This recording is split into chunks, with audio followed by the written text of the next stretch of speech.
are. Can we give God a hand for showing up in a powerful way this week? It has been so good. God has been so good to us for showing up this week and doing the thing that only a God can do in your lives. I'm so excited to see what God continues to do as we leave this place. Friends, this is it. We've come to the end of the week together, and it has been a really wonderful week. Remember at the beginning of the week, I know you don't. You're looking at me like, I don't know. I don't know what happened 5 minutes ago. Remember at the beginning of the week, just trust me when I say, at the beginning of the week, I told you we were going to be in Psalm 23, and that it was the most famous psalm ever, one of the most famous psalms ever written. And that's all true. But I intentionally failed to tell you why you've heard this psalm, or where you've heard this psalm, or why this psalm is one that you probably recognize somewhere. This is the most commonly used psalm at the end of someone's life, at a funeral. Number one psalm used, sung, or spoken in some way, shape, or form, or on the bulletin at somebody's funeral. And at first glance, that all checks out, right? Because the imagery is all there to kind of recreate a death scene. Even though I walk through the valley of the shadow of death, like it has that vibe to it. And so you get that idea. You can see how someone would want to use this at a funeral, because the implication is when you arrive at death's door, you have nothing to worry about because God is with you and you are about to spend eternity with him at his heavenly table. But if we have learned anything this week about this psalm, is that it is not about death, it's about life. This psalm is about this life, the highs and lows of right now, how God functions as our protector and our provider and our guide and our gracious host. The end of this psalm is very, very important because not only is it going to bring us full circle with this idea of rest that we've been talking about all week long, but it's going to give us some clues as to how we can actually do that thing that we call rest. This is how it starts in Psalm 23:6 at the beginning. It says, "Surely your goodness and love follow me all the days of my life." I love the way that that's worded. The thing that makes God so attractive is his power, right? Which we see on display all throughout the Psalms, all throughout our lives. His rod, his staff, they comfort us, they protect us, they swat away the enemies. That's attractive, his power. But the thing that makes God worthy of worship is his goodness and his love. That's what makes him worthy. Our good shepherd is powerful, but it's in the holiness, it's in the goodness, it's in the righteousness. That's the thing that controls that power. So we take comfort in knowing that God is powerful enough to take on the world, which is great, but it is in his love and it's in his mercy that we find our own identity, our own sense of self and belonging. Now, you and I both know that the world is not how it has been described here. It's not all goodness and love and walking through a meadow, taking a selfie. That is not life all day long.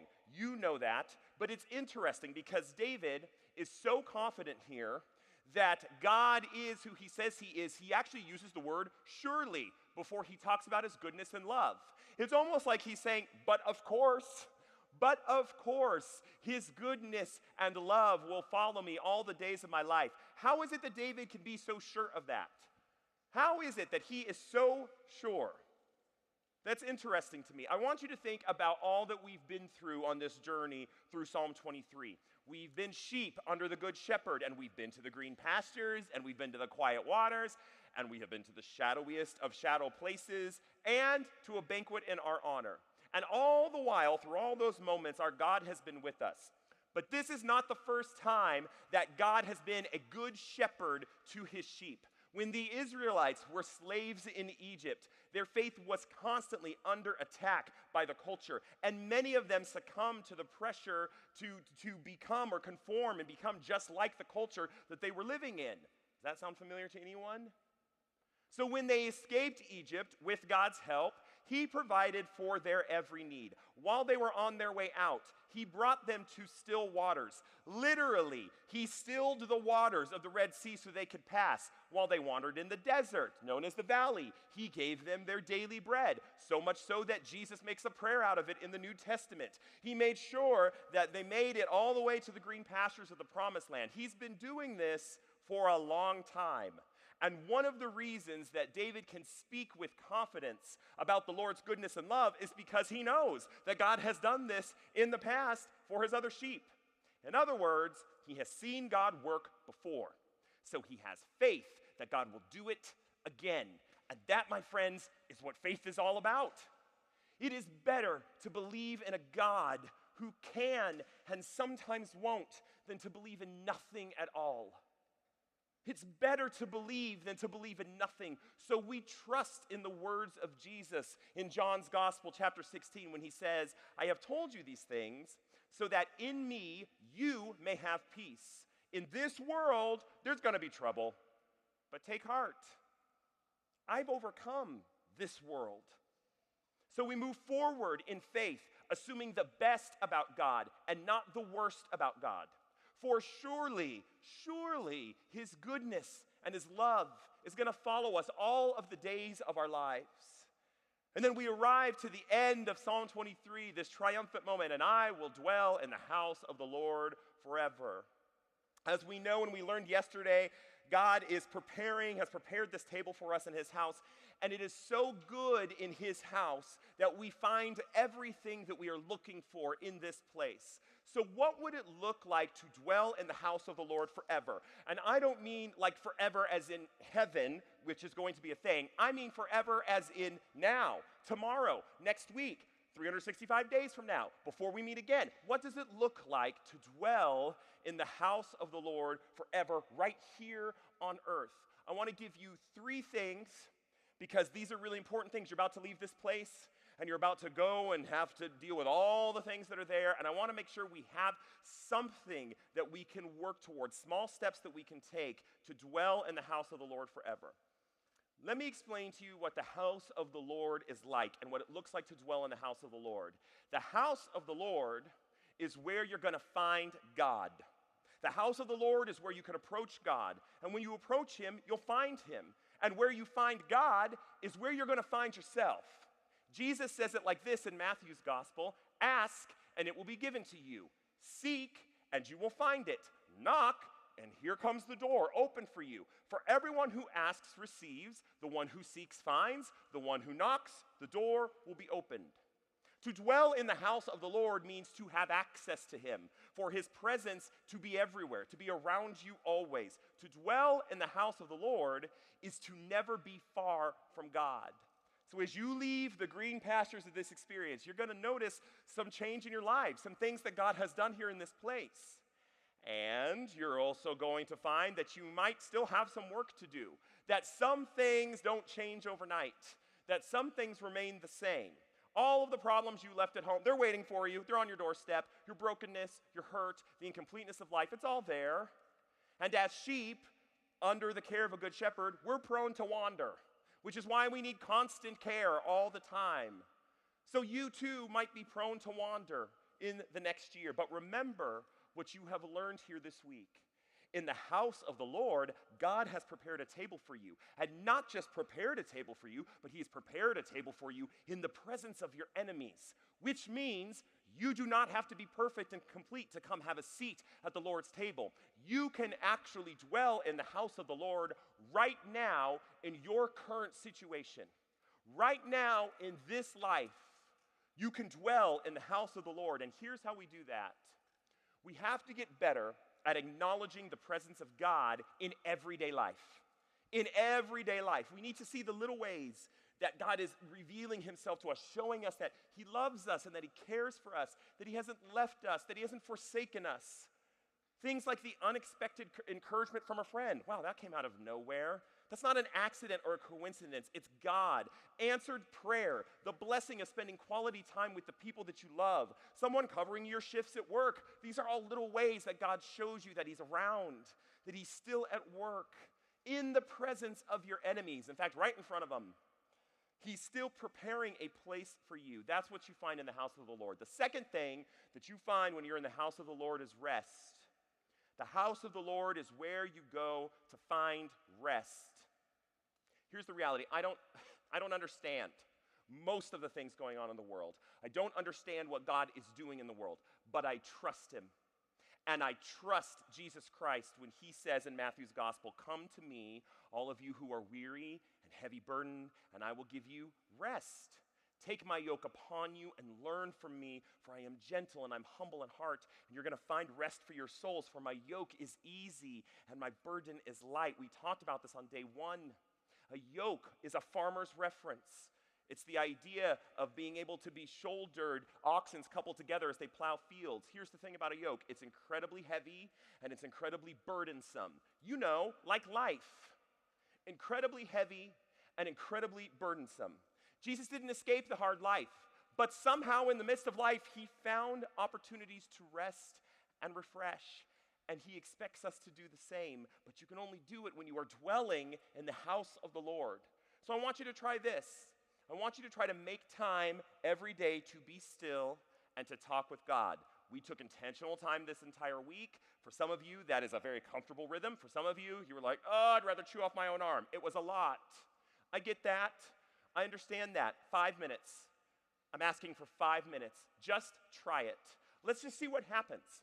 Let's see what happens. Let's see if 5 minutes is enough for you to be still and to know that he is God. Here's some relationship advice that you did not ask for, but I'm going to give it to you anyway, all right? Every good relationship is built on a foundation of trust and communication. If you do not communicate with someone, then you are not in a good relationship with them. That's essentially how that works. And it doesn't matter who it is, boyfriend, girlfriend, mom, dad, sibling, doesn't matter. If you don't communicate with them, you don't have a good relationship. So don't give God the cold shoulder, okay? Talk to him. Do yourself a favor and unburden yourself. Unburden yourself by letting him know all of the weight you're carrying. Why don't you give it to him? So cry out to him. Be angry at him. Shake your fist at the air at him. Be frustrated that you're still in the valley and that you just can't see how you're going to get out, or things aren't turning around as quickly as you would like. He can handle it. Talk to him. But for all the talking that you're going to do with Jesus, you better be ready to listen, because he's going to have a response. That's where the be still part comes in. This is a conversation. It's not a one-way street. It's a two-way street. So air your grievances and your laments and your joys and all the things of life, and then be still and listen for how God responds to you. Be still and know that he is God. That's the second thing. The third is this. When you stand and agree with other Christians like you have in this room this whole week, and when you stand with them and you say that God is in the midst of the daily battles of our lives, you are acknowledging two things. One, that God is real, that there is a God, and two, that he cares for you. When you stand and you agree with other Christians that the world needs us to be salt and light, and then you go out together to do kingdom work, you are confirming two things. One, that God is real, and two, that he cares for others. He cares for others. And both of these things have the power to do what Psalm 23:2 says. He restores my soul. He restores my soul. Green pastures, quiet waters, restoring of souls. The house of the Lord is where you come to recharge. It's where you come to recharge. So here's the action item. Get or stay connected in a local community of believers. If you're in one, stay in it. If you're not in one, get in one. We don't gather together and worship God in this space anywhere we go so that we can escape and pretend like the world isn't awful and that your enemies are right outside this door. Quite the opposite. We gather together to encourage one another to keep running the race, even when it feels impossible, when you're dragging your leg across the way and someone's like, "I got you, let's go." That's why we do it. I love the way the book of Hebrews puts it. It says this: let us consider how we may spur one another on, to spur them on. You know what a spur is? You know how a spur is used? It'll get a horse moving. Spur one another on towards love and good deeds, not giving up meeting together, as some of you are in the habit of doing, but encouraging one another. And all the more as you see the day approaching. We have to remain connected to each other. It's how we recharge. It's how we refuel. Think about how you feel right now. Besides tired, you feel recharged, refreshed, that you could storm the gates of hell. That's the idea. Nothing magical took place here. It was just God at work. The same God that you met here is the God in the valley, is the God in your house, is the God in your church. Even if it doesn't have all of this. Same God, same community, same refuel, and it's necessary. It's necessary. My friends, this has been a wonderful week, and it has been my great honor to get to share with you this week. And I want to leave you with one other idea before I go. When I graduated high school, I couldn't wait to be done. And not just done with school. I couldn't wait to be out of my house. Could not wait. And it was hard because my family was quietly grieving, and I was out loud celebrating. And it was not the same thing. It was not good. It was not good. They were like, I'm sad. And I'm like, bye. Like it just had this, it was bad. It was very, very bad.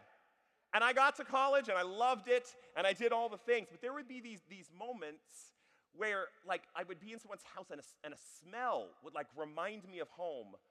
Or I would be at someone's church and I'd be like, oh, look at that. We all have the same ugly maroon carpet in every church. It's the same. I thought it was going to be different. Or I would visit my friend's family over a weekend and be like, your parents remind me so much of my parents. And I realized as time went on that I was actually experiencing homesickness. I was a little homesick. And I came to realize over time that no matter how far away I was from my home and my family, they were a part of me, and I was a part of them, the good and the bad.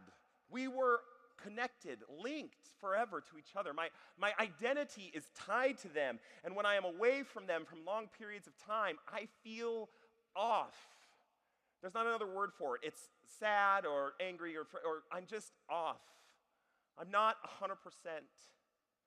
That is what it is like to dwell in the house of the Lord forever.